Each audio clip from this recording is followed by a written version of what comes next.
बिस्मिल्लाहिर्रहमानिर्रहीम। अस्सलाम वालेकुम my YouTube family. I hope सब खैरियत से होगे। अल्हम्दुलिल्लाह हम सब भी बिल्कुल ठीक है। तो आज के व्लॉग में मैं आपके लिए अगेन रमज़ान के हवाले से कुछ रेसिपीज़ लेकर आई हूँ जो कि बहुत ज़्यादा मज़े की और टाइम सेविंग रेसिपीज़ है। वीडियो को एंड तक लाजमी देखिएगा और मेरे चैनल को सब्सक्राइब करना और बेल आइकन का बटन प्रेस करना मत भूलिएगा। चलिए हम व्लॉग को स्टार्ट करते हैं।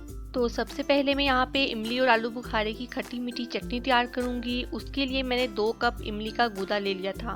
करना आपने क्या है कि इमली को 1 घंटे के लिए नीम गर्म पानी में भिगो के रख देना है, जिससे वो सॉफ्ट हो जाएगी। उसके बाद आपने हाथों की मदद से इसको मसल के गुठलियों से अलहदा कर लेना है और फिर इसको छलनी की मदद से छान लेंगे। तो यहाँ पे इमली का पल्प जो है वो तकरीबन 2 कप में पैन में ऐड कर दूंगी। साथ ही मैंने यहाँ पे आलू बुखारा जो था उसको भी पानी में भिगो के रख दिया था आधे घंटे के लिए, जिसकी वजह से ये सॉफ्ट हो गया। जब सॉफ्ट हो जाएगा तो इसको भी आपने हाथों की मदद से अच्छे तरीके से मसल के गुठलियों से अलहदा कर लेना है। और जो आलू बुखारे का गूदा है वो हम छानेंगे नहीं, वो इसी तरह हम पैन में ऐड कर देंगे। तो दोनों चीज़ों को पैन में ऐड करने के बाद हम यहाँ पे फ्लेम को ऑन कर लेंगे और मीडियम फ्लेम पे हम इसे पकाएंगे उस वक्त तक जब तक कि इसमें बबल्स नहीं बनना स्टार्ट हो जाते। तो यहाँ पर मैंने इसे 5 मिनट के लिए कवर करके रख दिया था। जब इसमें बबल्स बनना स्टार्ट हो जाएंगे तो हम इसमें स्पाइसेस ऐड करेंगे, जिसमें शामिल है 1/2 टीस्पून नमक, 1/2 teaspoon red chilli powder, 1/4 teaspoon काला नमक, 1/2 टीस्पून कुटी लाल मिर्च, 1/2 टीस्पून भुना हुआ ज़ीरा, 1/4 टीस्पून जिंजर पाउडर और 5 to 6 टीस्पून मैंने इसमें चीनी की ऐड किए हैं। ये तमाम स्पाइसेस जो है वो आप अपने टेस्ट के हिसाब से इसमें कम ज़्यादा भी कर सकते हैं। तो स्पाइसेस डालने के बाद हम इन्हें अच्छे से मिक्स करेंगे। साथ साथ आपने लगातार इसको चम्मच से हिलाते रहना है ताकि साइडों से ये जलना ना शुरू हो जाए। यहाँ मैंने तकरीबन 10 मिनट के लिए मीडियम लो फ्लेम पे इसे कवर करके रख दिया था। आप देख सकते हैं कि अभी चटनी जो है वो थोड़ी सी पतली है, मैं इसे और पकाऊंगी। तो यहाँ पे पकाते पकाते मुझे तकरीबन जो है वो 20 मिनट हो चुके थे, काफ़ी हद तक गाढ़ी हो चुकी है। चम्मच से आप चेक कर लीजिएगा, जितना आपने इसको थिक रखना है वो आप अपने हिसाब से इसको कर लीजिएगा। और यहाँ पे ये चटनी जो है वो रेडी हो चुकी है और मैं फ्लेम को ऑफ कर दूंगी और इसे हम ठंडा कर लेंगे। जब ये अच्छे से ठंडी हो जाए तो आप इसे किसी भी एयर टाइट कंटेनर में निकाल के इसको फ्रिज में आप 1 माह के लिए स्टोर कर सकते हैं। आपका जो पूरा रमज़ान है वो आराम से गुजर जाएगा। इस चटनी को आप पकौड़ों, समोसों, दही बड़ों या किसी भी चीज़ के साथ आप इसे खा सकते हैं। ये चटनी वाकई में बहुत ज़्यादा टेस्टी बनी थी। सब घर वालों ने काफ़ी ज़्यादा इसकी तारीफ़ की थी। आप भी इसको लाजमी ट्राई करिएगा और मुझे कमेंट सेक्शन में बताइए कि आपको ये रेसिपी कैसी लगी।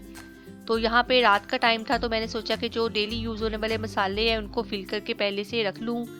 तो यहाँ पे मैंने जो बॉक्सेस थे उनको वॉश करने के बाद ड्राई कर लिया था अच्छे से।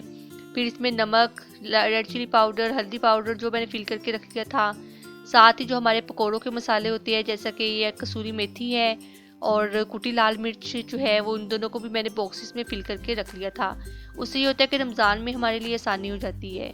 और यहाँ पे मैंने गरम मसाला जो पाउडर है उसको भी बना के रख लिया था और साथ ही धनिया पाउडर भी, क्योंकि ये हमारे डेली के मसाले होते हैं और हमें लाजमी हर चीज़ में डालने होते हैं। तो आप इनको पहले से ही बॉक्सेस जो है वो इनके बना के रख ले। साथ ही मैंने यहाँ पे कुछ जो बाज़ारी मसाले भी मंगवा लिए थे। अक्सर रमज़ान में दिल करता है बाज़ारी मसाले या कुछ चटपटा खाने को, तो आप इस तरह कुछ बॉक्सेस मंगवा के रख लिया करें जो कि हमारे काम आ जाते हैं। और रमज़ान के आने से पहले ही आप इन चीज़ों को पहले से ही सेट करके रख ले ताकि आपका पूरा रमज़ान जो है वो आसानी के साथ गुजर जाए। स्पाइसेस का पोर्शन सेट करने के बाद मेरे पास थोड़ा सा टाइम बचा था तो मैंने सोचा कि क्यों ना पकोड़ा मिक्स जो है वो रेडी करके रख लूँ। उसके लिए मैंने एक बाउल में 2 कप बेसन लिया था और अब इसमें कुछ स्पाइसेस जाएगी, जिसमें शामिल है 1 टीस्पून नमक, 1 टीस्पून से थोड़ा सा कम मैंने इसमें रेड चिली पाउडर डाला है, 1/2 टीस्पून गरम मसाला पाउडर और 1/2 टीस्पून इसमें धनिया पाउडर जाएगा। 1 टीस्पून मैंने साबुत धनिया जो है उसको थोड़ा सा ऐसे क्रश करके इसमें ऐड कर दिया था। 1 टेबल स्पून इसमें जाएगी कसूरी मेथी और 1/4 टीस्पून इसमें जाएगी अजवाइन। तमाम स्पाइसेस डालने के बाद आपने इन्हें अच्छे से मिक्स कर लेना है।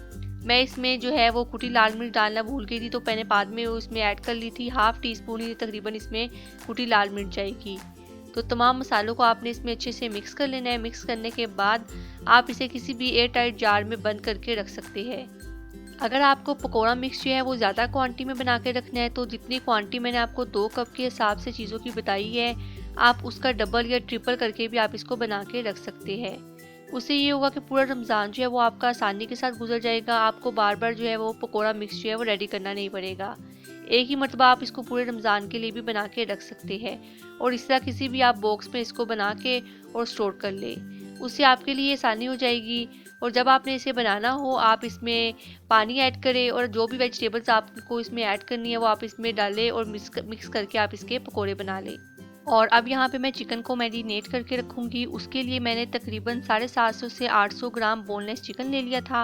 और अब इसमें कुछ स्पाइसेस शामिल करूँगी, जिसमें शामिल है 1 टीस्पून भर के मैंने इसमें नमक का ऐड किया है। 1 टीस्पून ही इसमें जाएगा red chilli powder. Half teaspoon इसमें शामिल करूँगी धनिया पाउडर। हाफ टी स्पून गरम मसाला पाउडर। और साथ में मैं इसमें शामिल कर दूँगी 1 टीस्पून जिंजर पेस्ट और 1 टीस्पून इसमें जाएगी गार्लिक पेस्ट। अगर आपके पास अदरक और लहसुन का पाउडर है तो आप वो भी इसमें ऐड कर सकते हैं।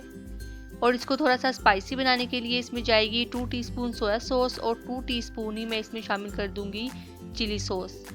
और सबसे लास्ट में मैं इसमें तकरीबन 2 टीस्पून के इक्वल लेमन जूस ऐड कर दूंगी। और इन तमाम चीज़ों को आपने अच्छे से मिक्स कर लेना है। और मिक्स करने के बाद आप इसे किसी भी एयर टाइट बॉक्स या जिप लॉक बैग में आप इसे रख के फ्रीज़ कर सकते हैं। तकरीबन 1 से 2 वीक के लिए आप इसे फ्रीज़ कर ले। तो यहाँ पे हमारा जो चिकन की मैरिनेशन वाला काम था वो भी एंड हो चुका है। तो ये था मेरा आज का व्लॉग। आई होप आपको आज की रेसिपीज़ और टिप्स जो है वो पसंद आई होगी। तो वीडियो को लाइक करना, अपने फ्रेंड्स और फैमिली के साथ शेयर करना मत भूलिएगा।